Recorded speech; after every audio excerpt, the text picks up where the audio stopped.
I'd like to introduce you to my friend Rolle's theorem. Let's see how you feel about this. Given f of x over the x interval a to b, where f of a equals f of b equals 0, then there exists some x equals c between a and b such that the derivative of f at c equals 0. Well, I could see how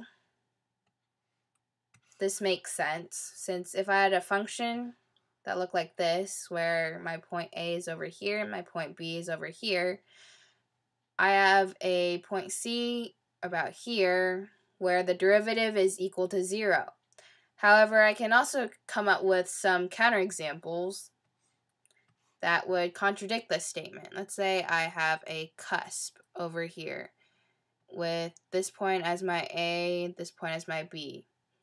Notice how there is no point between a and b such that the derivative is equal to 0, since you cannot take the derivative at a cusp. Another counterexample is if I had a vertical asymptote and my points a and b here. Notice how there still is no point C whose derivative is equal to 0.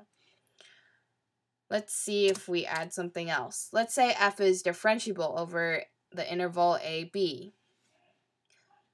Well, I can still come up with a counterexample since I can have a removable discontinuity.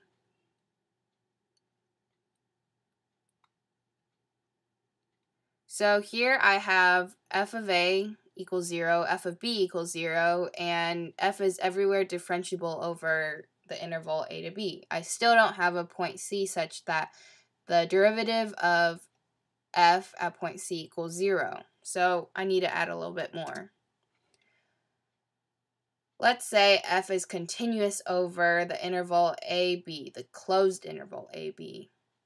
Well, I can't come up with any counterexamples, so let's just say that's true. So in summary, Rolle's theorem states that given f of x is continuous over the closed interval a to b and differentiable over the open interval a to b, where f of a equals f of b equals 0, there exists some x equals c between a and b such that the derivative of f at the point C is equal to 0.